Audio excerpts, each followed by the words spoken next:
Kamangkungan Gonzales sa sinapit niya. Pinatay at sinunog si Estrella noong February 11 sa loob mismo ng kanyang flat sa Farwaniya, Kuwait. Ang mga suspect, 3 Indian. Gusto ko pong malaman ang katotohanan. Na-shock po ako at hindi ko alam kung anong gagawin ko noong time na yun. Sa inisyal na investigasyon, lumalabas na sinakal muna si Estrella, saka binuhusan ng gasolina at sinilaban ng mga suspect. Me and the Consul General Raudad went to the forensics department here to identify the remains of the Filipina that died. Her body is really burned beyond the recognition. Naaresto naman agad ang 3 suspect.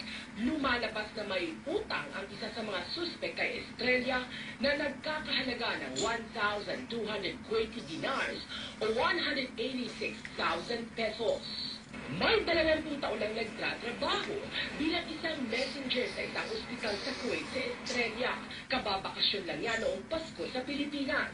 Nag-resign si Estrella sa trabaho at nagnegosyo na lang ng pautang.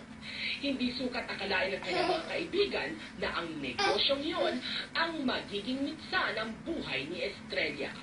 Humihingi pa ako ng tulong na sana matulungan niyo po kami na mauwi na ang bangkay niya ate. Tinututukan ngayon ng embahada ang kaso para mabigyang hustisya ang pagkamatay ni Estrella.